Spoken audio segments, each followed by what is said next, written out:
Comienza a estudiar gratis programación e inteligencia artificial en ere.team y descubre por qué en español nadie explica mejor. Microsoft acaba de lanzar el que probablemente es el mayor avance en la historia de la computación cuántica. O sea, lo que acaba de mostrar Microsoft no es poca cosa. Microsoft ha creado una nueva arquitectura que puede dejar obsoleta toda la arquitectura de computación cuántica que hay hasta la fecha. Y eso, amigos y amigas, es una brutalidad total. ¿Qué es la computación cuántica? Para entender la revolución de Microsoft, la computación actual es binaria. La que tienes en tu celular, en tu smartwatch, en tu computadora, eso es computación binaria. ¿Por qué? Porque tiene unos y ceros. Y esta es la unidad básica de la computación binaria, se llama bit. Los bits pueden ser ceros y pueden ser unos y no más. Y absolutamente todo lo que ocurre en la computación se transforma en ceros y unos. Y los ceros y unos necesitan interruptores. Por ejemplo, si tú tienes un foquito en tu casa, seguramente en tu pared hay un interruptor, ¿no? Ese interruptor es el que hace que prenda, ¿cierto? Cierra o corta el circuito y el foco prende o se apaga. Ese concepto del interruptor que cierra o que abre o cierra el circuito, llevado a millones y millones y millones y miles de millones de veces, es la computación. Un man llamado Claude Shannon vio dos conceptos. Vio el concepto del álgebra booleana, el álgebra de las puertas lógicas y tal, ¿no? Vio el concepto de la álgebra booleana, vio el concepto de los interruptores y dijo, yo puedo unir estas dos cosas y puedo a través de interruptores representar cualquier operación matemática. Luego vino un man llamado Alan Turing que cerró el círculo con una cosa llamada máquina de Turing y listo, se inventaron las computadoras. Obviamente ellos dos fueron teóricos. Tuvo que venir un man llamado von Neumann que dirigió la creación de la primera computadora. Listo, teníamos computadoras. Esas computadoras solamente tenían ceros y unos y necesitan interruptores. Sus interruptores inicialmente eran interruptores electromecánicos. Luego lo cambiaron por los tubos de vacío que se parecen a un foquito, a un bombillo. Pero los bombillos se recalentaban, explotaban y había que cambiarlos y era un drama. En 1967, por favor, corríjame si estoy diciendo mal el número, se crea el mayor invento de la historia. El mayor invento de la historia de la humanidad es el transistor. No existe invento en la historia que haya tenido una trascendencia en la humanidad tan grande como el transistor. Porque el transistor es un interruptor, pero en una sola pieza sólida, no tiene partes. Es una sola pieza, es como un pedacito de plástico, por decirlo así, que hace esta función. Luego los transistores empezaron a ser chiquitos, hasta que llegaron a meterse en un chip. Y hoy en un chip hay miles de millones de transistores. Pero sigue siendo lo mismo, ceros y unos. Entonces, ¿qué cosa es la computación cuántica? La computación cuántica nace para estudiar la física cuántica. No nació para crear una computadora más potente. 1947, excelente, muchísimas gracias, se me fue un número. Entonces, la computación cuántica no nace para crear una computadora más potente. No, no, no, no, no. Nace para estudiar la física cuántica. O sea, tiene otro camino, ¿ah? No es que dijeron, bueno, la computadora binaria tiene un límite, entonces creemos una computación más poderosa. No. La física cuántica es una física que está opuesta a la física newtoniana. La física de Newton es determinista. Determinista significa causa-efecto, ¿no? Si yo dejo caer esto, se cae. O perdón, si lo suelto, si lo dejo caer, se cae, obvio. Si lo suelto, se cae, ¿no? ¿Cierto? Acción, reacción, la inercia, las leyes de Newton, bla, bla, bla. La física cuántica es una física que ocurre en el mundo subatómico. En el mundo subatómico, es decir, de las partículas que están dentro del átomo, ya no se cumplen las leyes de Newton. Ya las cosas son diferentes. Y eso le reventó el cerebro a los físicos. El mismo Einstein no creía en la física cuántica. Decía, esta vaina no es real, esta vaina es una alucinación, se lo están inventando. En el mundo subatómico ocurren cosas increíbles. La teletransportación es posible en el mundo cuántico. El entrelazamiento, que es que dos partículas se comuniquen entre sí, ¿no? Eso que tú sientes algo y dices, sentí algo, sentí que alguien me llamaba, seguro mi media naranja me está llamando, ¿no? Es eso que puede ser algo anecdótico, en el mundo cuántico existe. Dos partículas pueden estar en dos partes del universo, de la galaxia, separadas y se comunican. Si esta cambia, la otra cambia. O sea, existen cosas en el mundo subatómico increíbles, pero nos vamos a quedar con dos. El entrelazamiento y dos, la superposición. Solo esos dos, hay muchos más, ¿no? El principio de incertidumbre y no sé qué más. El entrelazamiento significa que dos partículas se pueden comunicar así estén muy alejadas, ¿ok? Y la superposición significa que una partícula puede estar en más de un estado, ¿no? Los científicos necesitan de computadoras para estudiar estos fenómenos. Entonces, en los años 80, es que Richard Feynman, uno de los principales científicos de la historia, él fue el que propuso crear una computadora cuántica. Porque él dijo, las computadoras binarias no nos sirven para estudiar el mundo cuántico. Necesitamos computadoras cuánticas. Años después, en la misma década de los 80, se propuso el concepto de bit cuántico o qubit, porque en inglés cuántico sería quantum, ¿no? Con Q. Paul Benoit. Oh, tengo un público maravilloso, de verdad. Entonces, este man propone el qubit. Necesitamos un bit cuántico, ¿no? Es decir, el bit es ceros y unos, pero necesitamos un bit cuántico que cumpla con estas dos vainas de acá. Con estas dos vainas, con el entrelazamiento y la superposición. Eso sería un bit cuántico. Por lo tanto, este qubit va a tener entrelazamiento y va a tener superposición, es decir, puede ser 1, puede ser 0, puede ser los dos a la vez, 1, 0 a la vez, o incluso puede tomar un valor intermedio. Aquí tengo una moneda. La explicación más sencilla es una moneda. Imagínate que la moneda gira. Eso es un qubit. Digamos que este es 0, que este es 0, este es 1. ¿Ok? Tienes el 0 y tienes el 1, ya está. Entonces, si tú lo haces girar, no sabes exactamente en qué estado está. Imagínate que gira y en un segundo exacto de su giro tú le tomas una foto. Puede ser que justo cuando le tomes la foto esté así. Ok. Puede ser que justo cuando le tomes la foto esté así. Pero puede ser que esté en un estado intermedio, ¿sí o no? O puede ser que debido a su alta velocidad, y es real, puede pasar, la cámara capture como que hay partes de un lado y del otro, ¿no? Porque giró a tan alta velocidad que cuando tomaste la foto se vio las dos caras a la vez. Parece magia, pero ocurre. Eso es un qubit. Y es muy difícil sacarle el valor. La ventaja de un qubit, al poder ser 0, poder ser 1, poder ser los dos o poder ser valores intermedios, es que actúa como si fueran muchísimas computadoras a la vez. Si tú tienes un qubit, tienes una potencia de cómputo, digamos X. Si tienes dos qubits, tienes X elevado al cuadrado. Si tienes 4 qubits, tienes X elevado a la cuarta potencia. Y así. O sea, no es que el de 4 qubits sea por 2 al de 2 qubits. No, no, es exponencial, no es por 2. No es que el de 8 qubits sea por 2 al de 4. No es aritmético, es exponencial. Entonces, cada qubit que se le agregue a una computadora cuántica, gracias a estas propiedades de entrelazamiento y superposición que ya vimos, se vuelve exponencialmente más poderoso. Un ejemplo que vi en un documental y me encantó era el siguiente. Decía, imagínate que te dejan en el centro de un laberinto. Si tú fueras una computadora binaria, buscarías por aquel camino y si no es, buscarías por aquel camino y si no es, regresas y buscas otro camino y si no es, regresas y buscas otro camino y así. La computación cuántica sería como si tú te pudieras multiplicar en 50 personas en simultáneo y los 50 buscar el camino. Lo harías en un instante, ¿cierto? Lo que la computadora binaria tardaría mucho tiempo porque buscaría cada camino de manera secuencial, la computadora cuántica lo haría en un instante. Pero todo esto es teoría. La primera computadora cuántica salió por el año 1997 cuando se lanza el primer qubit, cuando se crea el primer qubit real, de manera física, ¿no? O sea, se pasa de un concepto teórico, porque para este tiempo ya existía, por ejemplo, el famoso algoritmo de Shor. Pueden googlear el algoritmo de Shor, que es el famoso algoritmo al que todo el mundo se cagan de miedo con este algoritmo, porque es el algoritmo que va a romper todas las claves criptográficas, ¿no? O sea, con este algoritmo no existe clave criptográfica que se le resista.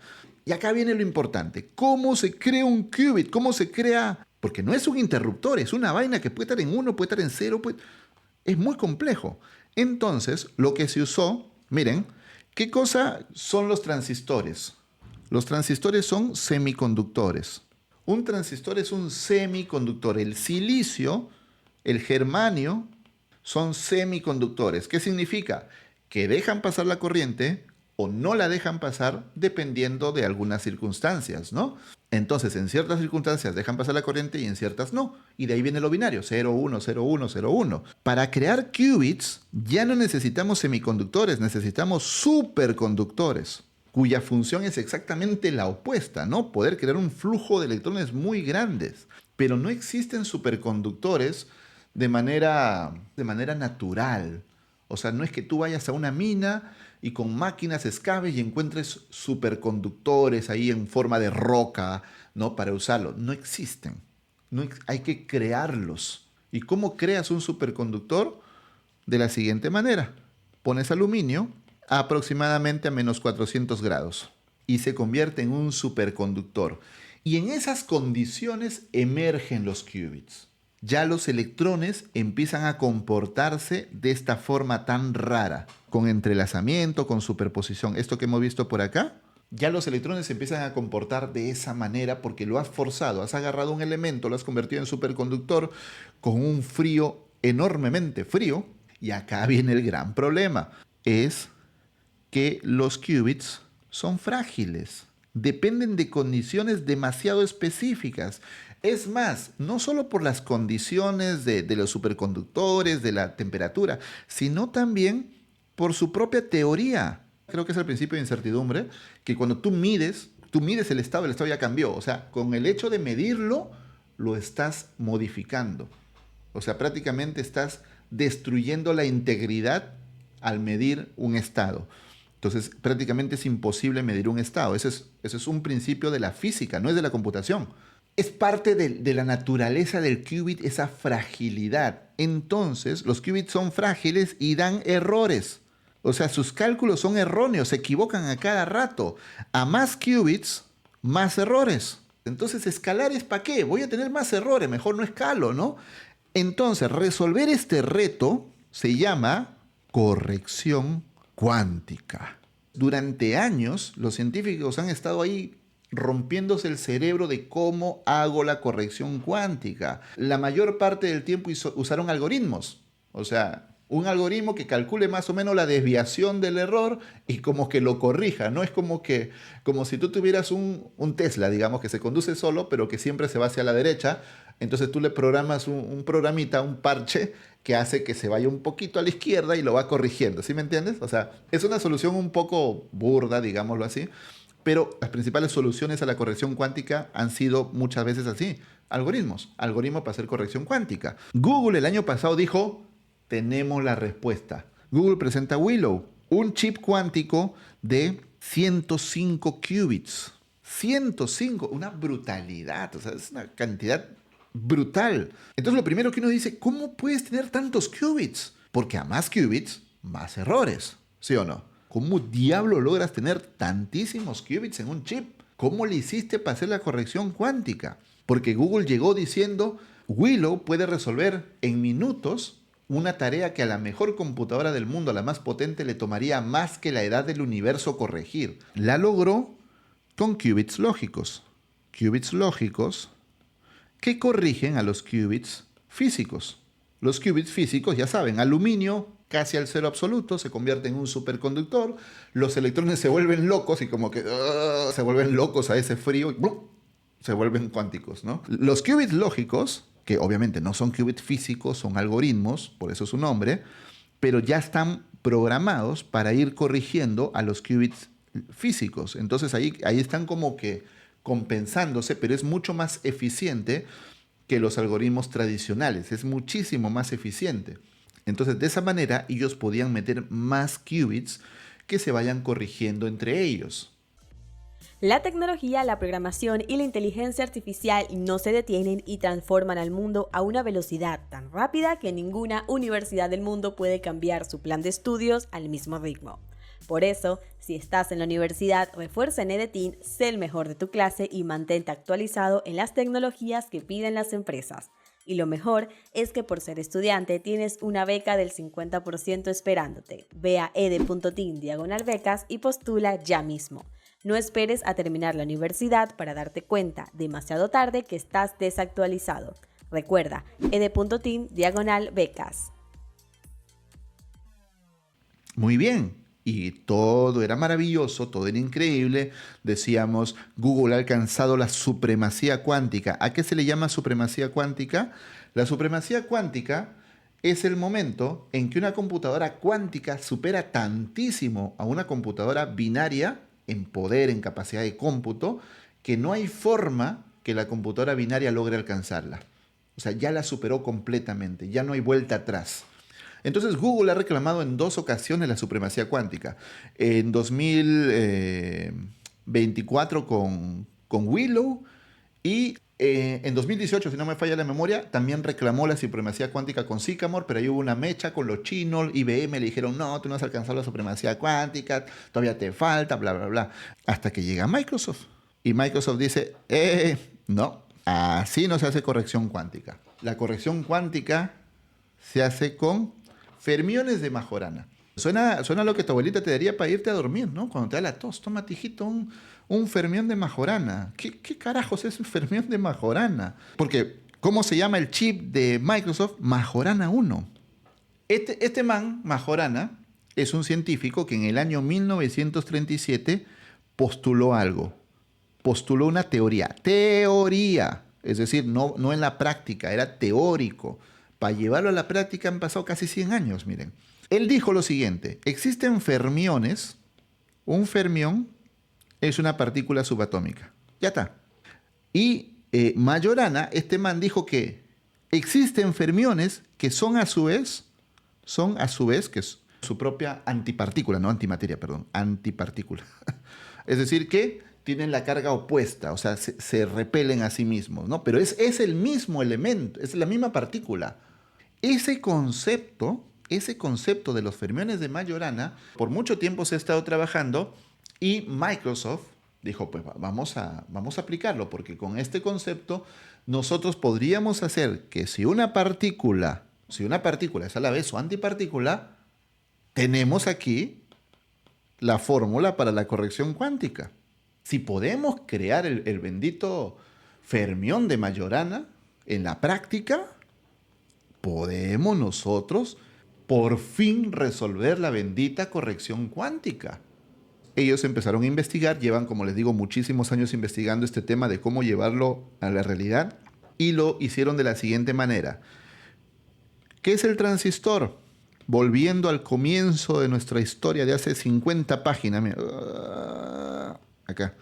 El transistor es un interruptor, pero está creado con semiconductores. El silicio es un semiconductor, ¿no? Porque deja pasar o no deja pasar la corriente según ciertas circunstancias. Entonces, los bits se construyen con semiconductores. Los qubits, ¿con qué se construían? Con superconductores. Entonces, Microsoft lo que ha hecho es juntar estas dos vainas. Juntar el semiconductor y juntar el superconductor para crear fermiones de Majorana. ¿Cómo? Tenemos una capa de semiconductor que no es silicio, sino es arseniuro de indio. Arseniuro de indio. ¿Ya? Y tenemos otra capita de superconductor. Y ese superconductor pues es aluminio. Pero ojo, Microsoft ha construido este aluminio y este arseniuro de indio átomo por átomo. Toda esta vaina, toda esta mezcolanza, métela al cero absoluto, a los menos 400 Fahrenheit, menos 267 creo que es Celsius, métela al cero absoluto, toda esta mezcolanza, y entonces acá arriba es como una pista de patinaje, donde los electrones pueden moverse libremente, ¿no? Pueden como patinar. Y entonces con este superconductor que tiene una velocidad muy grande de conducción, por aquí, por el medio de ellos, por aquí empiezan a aparecer mágicamente los fermiones de Majorana.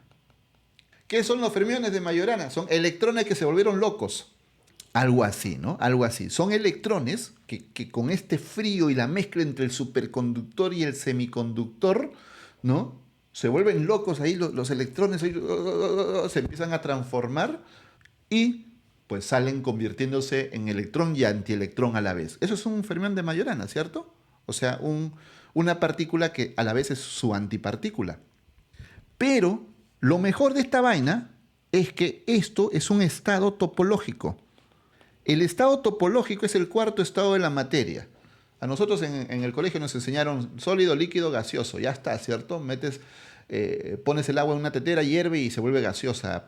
Pones el agua en un vaso, lo metes a la refri y se vuelve sólida, ¿no? Ya está, tres estados de la materia. Pero hay un cuarto estado que es el topológico.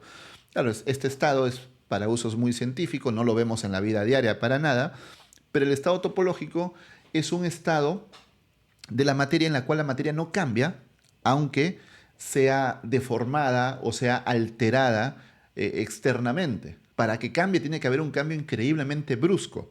Ese es el estado topológico. Entonces, gracias a estos fermiones de Majorana, se logra el estado topológico que no se altera, las propiedades se mantienen inalterables, y eso es lo que se buscaba mucho tiempo, porque los qubits son muy frágiles, porque todo los altera. No lo puedes ni tocar, ni rozar, ni mirar, porque ya se altera, ¿no? En cambio, cuando estamos en un estado topológico, ya no se alteran, pues. Prácticamente no hay nada que los altere. Tendría que haber un cambio increíblemente brusco para que se alteren. Muy grande. En cambio, los qubits son cristalitos que se ofenden por todo. Aquí llegamos a algo que se llama topoconductores. Estamos en este nivel, miren. Semiconductores para el transistor, superconductores para los qubits tradicionales y topoconductores para los qubits topológicos. Entonces hemos llegado a este punto. Majorana 1 tiene 8 qubits. Claro, es muy chiquito. Si tú lo comparas con los 105 qubits de Willow, es muy chiquito. Pero realmente estos 8 qubits son la prueba de que esto es posible, nada más. Porque por teoría en el mismo chip puedes meter, y agárrense, un jodido millón de qubits. 1.000.000, según Microsoft, ni juntando a todas las computadoras que existen en el mundo, podrían llegar al poder de cómputo que tendría esta computadora de 1.000.000 de qubits. Ninguna. Esto es, amigos y amigas, Majorana 1. Una nueva arquitectura. Ya no necesita corrección externa, se autocorrige, porque es partícula y antipartícula a la vez, y al ser un estado topológico, los elementos externos no lo alteran. Tendría que haber un cambio infinitamente grande, catastrófico, como agarrar el chip y meterle un martillazo para que se rompa, ¿no? Obvio. Pero son cambios muy extremos. Entonces ya no necesitamos corrección. Si yo al Willow de Google lo quiero hacer subir a 1.000.000 de qubits, tendría que poner qubit lógico, qubit físico, qubit lógico, qubit físico, qubit lógico. Y cada vez se va haciendo más complejo crecer. En cambio, con la nueva arquitectura de Microsoft, yo puedo crecer hasta 1.000.000 de qubits dentro del mismo chip. Según Microsoft, gracias a esto, la computación cuántica puede llegar al público en años, no en décadas. Porque todos los investigadores han dicho, para que la computación cuántica salga de los laboratorios y llegue al público, tienen que pasar décadas. Y claro, según todo lo que se veía, tenían que pasar décadas. Pero es como el transistor, ¿no? Antes del transistor pensábamos que tenían que pasar décadas para que las computadoras se vuelvan más chiquitas, personales y qué sé yo. Llegó el transistor y lo cambió todo. Tiene que llegar un invento que cambie absolutamente todo y que le diga a la gente, oigan, por allá no era, por acá es el camino. Y eso es lo que acaba de hacer Microsoft. Según lo que dice Microsoft en su paper, aparentemente ha logrado resolver este enigma de la computación cuántica y en pocos años veríamos computadoras cuánticas, no en nuestras casas, obviamente, pero sí en usos reales y no solamente usos experimentales. Y si esa vaina la mezclan con la inteligencia artificial, Dios mío, tiene cosas muy buenas, lo que les dije, podríamos eliminar por fin la contaminación del planeta, degradar el plástico, reducir el CO2 que está en el aire, son cosas maravillosas, podríamos crear alimentos sintéticos pero saludables, no basura que nos metemos por la boca y terminan dándonos cáncer, pero también podríamos tener un cambio revolucionario tan grande. Podríamos hablar de AGI de a de veras, podríamos hablar de superinteligencia de a de veras, la famosa singularidad, ¿no? La famosa singularidad. Da un poquito de miedito también lo que puede venir en el futuro. Espero que les haya gustado toda esta larga explicación, espero que haya sido una tarde de aprendizaje, espero que sí. Adiós. Chao.